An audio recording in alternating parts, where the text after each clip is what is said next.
Bollywood cafe आज explain कर रहा है एक Spanish movie the red thread. ये मूवी 2016 में रिलीज हुई थी और अभी ये मूवी नेटफ्लिक्स पे अवेलेबल है। इस मूवी में एक एयर होस्टेस और एक आदमी को बार बार डेस्टिनी मिलाती है और उनके नहीं चाहते हुए भी डेस्टिनी उनके साथ क्या खेल खेलती है देखेंगे हम इस मूवी में। मूवी की शुरुआत में साउथ अमेरिका के कंट्री अर्जेंटीना के एक शहर बोनोस एरिस के एयरपोर्ट पर एक एयर होस्टेस चेक इन के लिए रिसेप्शन की तरफ बढ़ रही है। चेक इन के बाद में ये एयर होस्टेस एक काउंटर पे जाके गाना सुनने लग जाती हैं। तभी वो देखती हैं कि उसके पास में एक और आदमी आके सॉन्ग सुनने लगता है। एयर होस्टेस प्रॉपर्ली सॉन्ग को प्ले नहीं कर पा रही थी तो ये आदमी इस एयर होस्टेस की सॉन्ग सिलेक्शन में हेल्प कर देता है और इसके बाद में ये दोनों एक दूसरे को स्माइल पास करते हैं। इन लोगों को नहीं पता कि इनकी बिना बात किए हुए ये छोटी सी मीटिंग इनकी जिंदगी को कैसे पूरी तरह से बदल के रख देगा। द रेड थ्रेड जो इस मूवी का नाम है और एक चाइनीज प्रोवर्ब है जो ये कहती है कि irrespective of your place and time, आप कहीं पर भी पैदा हो या फिर कहीं पर भी रहे, किस्मत की डोर आपको अगर मिलाने में लग जाए तो फिर उसको कोई भी नहीं रोक सकता। इस डोर को या तो आप छोटा कर सकते हो या फिर इसको लंबा कर सकते हो, आप इसको कभी भी तोड़ नहीं सकते। डेस्टिनी अगर आपको मिलाने पे उतारू हो जाए तो दुनिया की कोई भी ताकत आपको मिलने से नहीं रोक सकती। और इसी प्रोवर्ब को प्रूव करता मूवी का अगला सीन है जिसमें ये आदमी जिसका नाम मैनुअल होता है तो वहाँ पर वो एयर होस्टेस जिसका नाम एब्रिल होता है वो एक माइनर बॉय को अपने साथ में लाती है और मैनुअल को कहती है कि ये सीट इसकी है, लेकिन वो लड़का कहता है कि मैं विंडो सीट प्रेफर करता हूँ। एब्रियल मैनुअल को बताती हैं कि ये लड़का अपने पेरेंट के बिना जर्नी कर रहा है और इसकी जिम्मेदारी मेरे ऊपर है, इसलिए तुम इसका ध्यान रखना और इसको किसी भी चीज की जरूरत पड़े तो मुझे बुला देना। एब्रियल की फ्रेंड एब्रिल को बताती हैं कि हमारी एक को एयर होस्टेस को कल ड्रिंक करने की वजह से सस्पेंड कर दिया गया है। तो एब्रिल कहती है कि मुझे हेडेक की टेबलेट दो और ये सब बकवास मत करो। एब्रिल की फ्रेंड उसको हेडेक की टेबलेट दे देती है। फ्लाइट को टेक ऑफ हुए काफी टाइम हो चुका होता है और अब मैनुअल एब्रिल के अकेले होने का वेट करता है और जब उसकी को एयर होस्टेस पैसेंजर्स को सर्व करने के लिए जाती है तो वो एब्रिल के पास चला जाता है। तो एब्रिल पूछती है कि क्या तुम्हें नींद नहीं आ रही है क्या? तो मैनुअल कहता है कि मुझे फ्लाइट की जर्नी से बहुत डर लगता है। तो एब्रिल पूछती है कि तुम आज ट्रेवल क्यों कर रहे हो, बिजनेस के लिए या प्लेजर के लिए? तो एब्रिल कहता है कि मेरे लिए बिजनेस और प्लेजर दोनों एक जैसी चीज है, क्योंकि मैं इनोलॉजिस्ट हूँ जो वाइन बनाने में एक्सपर्ट हूँ और मेरे वाइन बनाने का बिजनेस है। इस बात पे एब्रिल थोड़ी मुस्कुरा देती हैं और वो देखती हैं कि उसके पास में ही उसकी को एयर होस्टेस अपने किसी फ्रेंड के साथ रोमांटिक हो रही थी, जिसको देखकर ये दोनों एक दूसरे के सामने स्माइल पास करते हैं। ये दोनों मिलके कुछ देर और बातें करते हैं। तभी फ्लाइट में एक जर्क आता है तो मैनुअल पूछता है कि क्या ये नॉर्मल है? तो एब्रिल कहती है कि ये बिल्कुल नॉर्मल है, फ्लाइट में ऐसा होता रहता है। तो मैनुअल एब्रिल को इशारे में कहता है कि क्या हम दोनों किस करे तो वो भी नॉर्मल होगा क्या? तभी वो एयर होस्टेस जो अंदर अपने फ्रेंड के साथ रोमांटिक हो रही थी वो बाहर आ जाती है। तो फिर मैनुअल वहाँ से चला जाता है और एब्रिल भी अपनी जगह पे बैठ जाती है। थोड़ी देर बाद में मैनुअल फिर देखता है कि वो दूसरी एयर होस्टेस पैसेंजर्स को सर्व करने के लिए चली गई है। तो वो फिर से एब्रिल के पास जाता है। तो एब्रिल कहती है कि यहाँ पे बार बार मत आओ, कोई तुम्हें देख लेगा और मुझे काम भी करना है। तो मैनुअल उसको पूछता है कि तुम्हारी बॉडी पे ये टैटूज कैसे हैं? तो एब्रिल अपनी बॉडी पे बने हुए टैटूज मैनुअल को दिखाती हैं। एक टैटू को दिखाते हुए वो कहती हैं कि ये मेरे एक्स बॉयफ्रेंड की निशानी है। एब्रिल मैनुअल को एक टैटू अपने थाइस पे बना होता है वो भी दिखाती हैं। इसके बाद में एब्रिल मैनुअल को अपनी सीट पे जाने के लिए कहती हैं, लेकिन किस्मत की डोर इनको मिलाने में जुटी थी। तभी वहाँ पर फ्लाइट में एक जर्क आता है और ये दोनों एक दूसरे से वापस टकरा जाते हैं और अब ये एक दूसरे को बिल्कुल भी रजिस्ट नहीं कर पा रहे हैं और दोनों मिलके यहाँ पे किस करते हैं। इसके बाद में मैनुअल एब्रिल से कहता है कि फ्लाइट लैंड होने के बाद में क्या तुम मेरे साथ लंच करोगी क्या? तो एब्रिल कहती है कि मैं तुम्हारा वेट करूंगी, तुम मुझे कस्टम क्लियरेंस के बाद में मिलना। इसके बाद में मैनुअल वहाँ से चला जाता है। में फ्लाइट लैंड करती है। अब मैनुअल और एब्रिल दोनों ही बाहर मिलने के लिए एक्साइटेड थे। एब्रिल की सारी फ्रेंड चली जाती हैं। एब्रिल मैनुअल के क्लियरेंस का वेट करती हैं और उसको लाइन में खड़ा हुआ देखती हैं। लेकिन डेस्टिनी ने यहाँ पर फिर एक बहुत बड़ा रोल प्ले किया और यहाँ एयरपोर्ट पर कस्टम में बहुत बड़ा इश्यू हो जाता है, इसलिए यहाँ पर सबका क्लियरेंस थोड़ी देर के लिए रोक दिया जाता है और सिक्योरिटी सभी पैसेंजर्स को वेट करने के लिए कहती हैं और किसी को भी क्लियर नहीं करती हैं, जिसकी वजह से अब एब्रिल मैनुअल का वेट करती ही रह जाती हैं और ये दोनों यहाँ पे नहीं मिल पाते। इन लोगों ने किसी भी तरह का फोन नंबर, ईमेल आईडी या कोई भी कांटेक्ट नहीं लिया था, जिसकी वजह से ये एक दूसरे को कांटेक्ट नहीं कर पाते हैं और देखते ही देखते 7 साल बीत जाते हैं। अब एब्रिल की शादी हो चुकी होती है। उसका हस्बैंड ब्रूनो जो एक म्यूजिकल रॉक स्टार है और इस हैप्पी कपल का एक 3 साल का बेटा है फेलिक्स। एब्रिल अब मैनुअल को पूरी तरह से भूल चुकी है। वो अपने बेटे और अपने हस्बैंड ब्रूनो के साथ बहुत खुश हैं। दूसरी तरफ मैनुअल की भी शादी हो चुकी है। उसकी वाइफ लॉरा एक फेमस प्रोफेशनल फोटोग्राफर है और इस हैप्पी कपल की भी एक डॉटर है। मैनुअल की वाइफ लॉरा मैनुअल को हद से ज्यादा प्यार करती हैं। ठीक उसी तरह एब्रिल का हस्बैंड भी एब्रिल को बहुत प्यार करता है और एब्रिल का हस्बैंड ब्रूनो भी एक रॉक स्टार होता है, इसलिए ब्रूनो को भी काफी जर्नी करनी पड़ती थी। इसलिए ब्रूनो और एब्रिल अक्सर अलग अलग फ्लाइट्स में ही घुमा करते थे।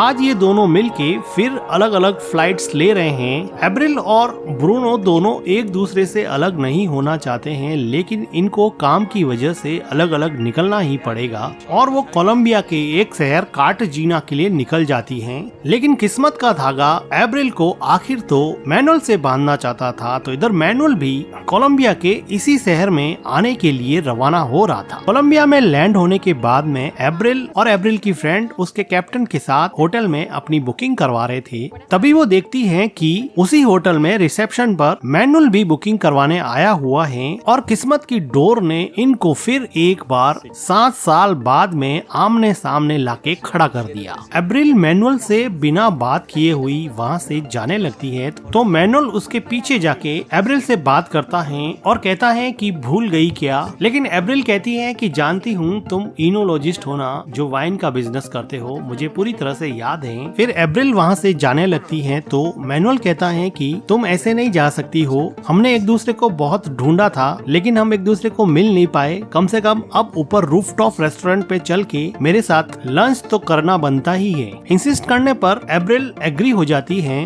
और मैनुअल के साथ रूफटॉप रेस्टोरेंट में लंच करने के लिए ऊपर चले जाते हैं। एब्रिल कहती है कि मैं एयरपोर्ट पर 5 घंटे तक वेट करती रही लेकिन तुम नहीं आए। तो मैनुअल कहता है कि मेरा उस शाम को कस्टम क्लियरेंस हुआ ही नहीं था, इसलिए मैं एयरपोर्ट से बाहर ही नहीं आ पाया। फिर ये दोनों एक टेबल पर जाते हैं और लंच का ऑर्डर करते हैं। अब एब्रिल अपने हस्बैंड और अपने बेटे से बात करना चाहती है तो वो देखती है कि यहाँ पर मोबाइल का नेटवर्क प्रॉपर नहीं आता है। एब्रिल फिर अपने हस्बैंड ब्रूनो और अपने सन फेलिक्स की फोटो मैनुअल को दिखाती है और मैनुअल भी अपनी वाइफ और अपनी डॉटर की फोटो एब्रिल को दिखाता है और वो कहती है कि आखिर तुम्हें तुम्हारा प्यार मिल ही गया। तो मैनुअल कहता है कि ये प्यार हम दोनों के बीच में भी हो सकता था, क्या तुम इसके बारे में नहीं सोचती हो। तो एब्रिल कहती है कि नहीं, जो चीजें नहीं हुई हैं उनके बारे में मैं कभी नहीं सोचती। मैनुअल कहता है कि मुझे विश्वास नहीं होता है कि मुझे उस टाइम तुमसे प्यार हो गया था। तो एब्रिल कहती है कि सिर्फ एक किस करने से तुम्हें प्यार कैसे हो गया। और वो कहती है कि अब मुझे जाना पड़ेगा, मेरे कैप्टन फ्रेंड की बर्थडे पार्टी है और मुझे पार्टी के लिए तैयार होना है। और एब्रिल थैंक यू कह के वहाँ से निकल जाती है।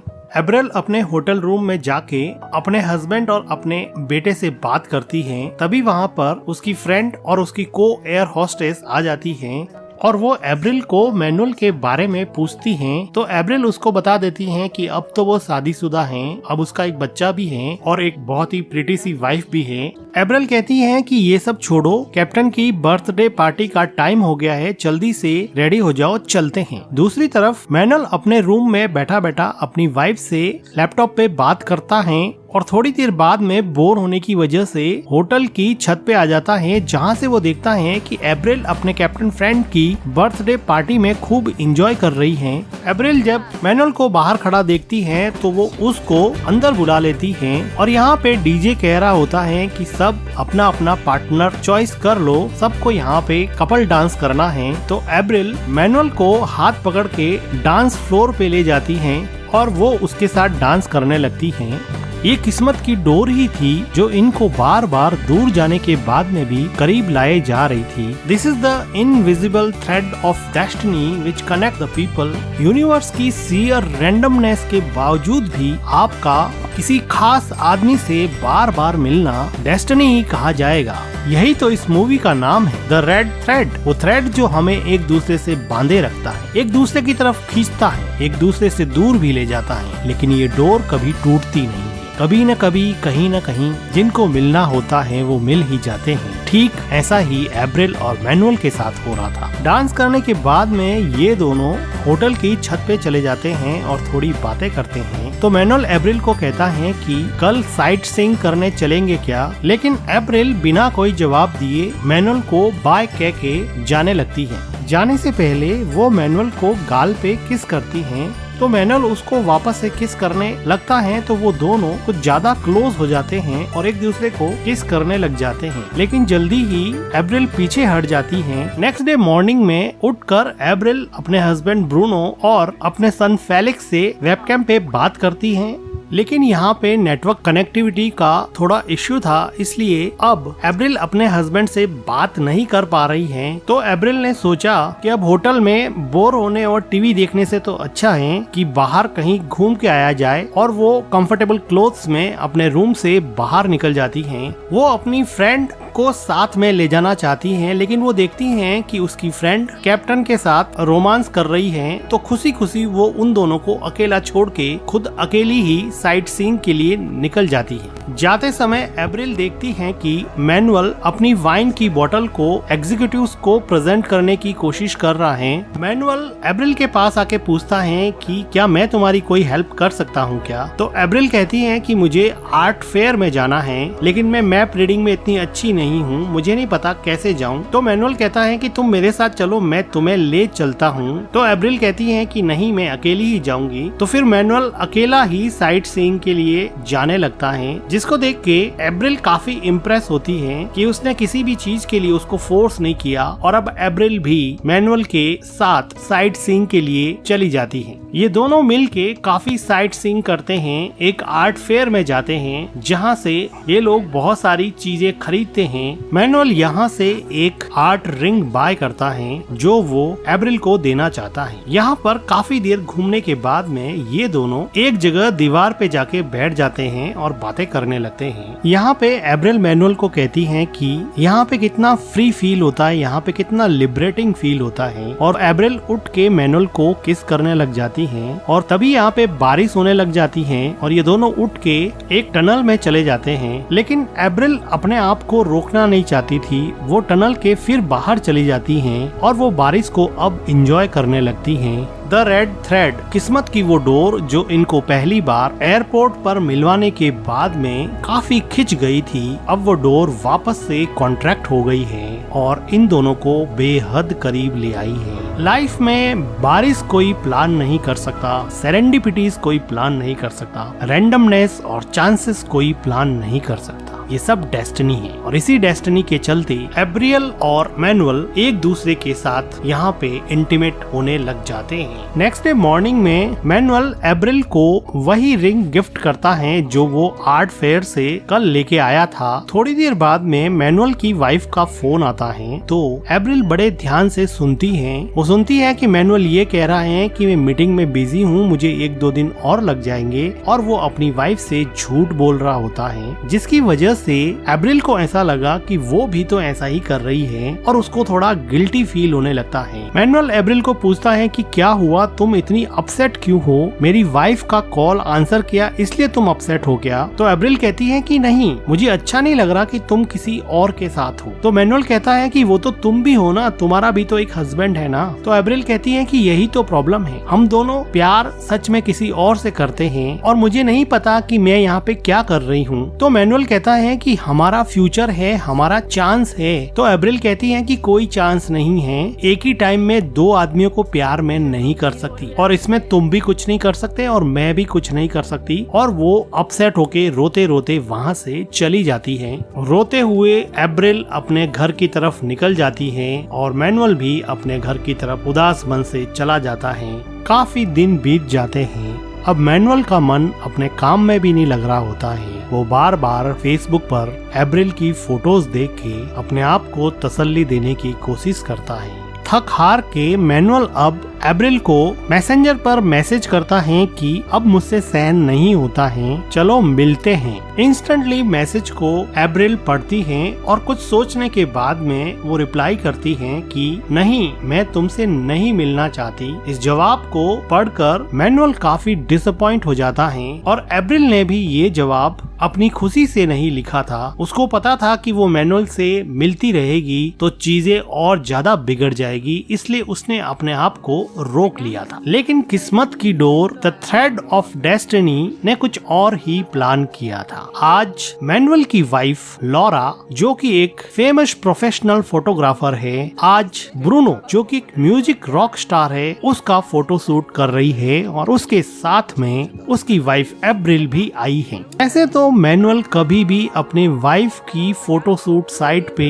नहीं आता है, लेकिन आज उसकी एक फ्लाइट कैंसिल हो गई है, इसलिए वो यहाँ पर आ गया है और किस्मत की डोर ने फिर से एब्रिल और मैनुअल को एक ही जगह पे लाकर खड़ा कर दिया है। मैनुअल की वाइफ लॉरा मैनुअल को एब्रिल और उसके हस्बैंड से इंट्रोड्यूस करवाती है। उसको क्या पता कि एब्रिल और मैनुअल तो पहले से ही एक दूसरे को जानते हैं। ब्रूनो और लॉरा फोटो शूट में बिजी हो जाते हैं तो इधर मैनुअल और एब्रिल आपस में बात करने लगते हैं। तो एब्रिल पूछती है कि तुम यहाँ पे आए ही क्यों? मैंने तुम्हें मना किया था ना कि मैं तुमसे नहीं मिलना चाहती। लेकिन मैनुअल कहाँ मानने वाला था, वो एब्रिल के साथ थोड़ा रोमांटिक होने लगता है तो एब्रिल उसको रोक देती है। तो मैनुअल कहता है कि यहाँ से कुछ भी एक्सक्यूज करके निकल जाते हैं, मेरे साथ तुम होटल रूम में चलो। तो ये सुन के एब्रिल को थोड़ा गुस्सा आता है और वो वहाँ से चली जाती हैं और मैनुअल वहाँ से अपने होटल रूम में चला जाता है। लेकिन एब्रिल से भी कंट्रोल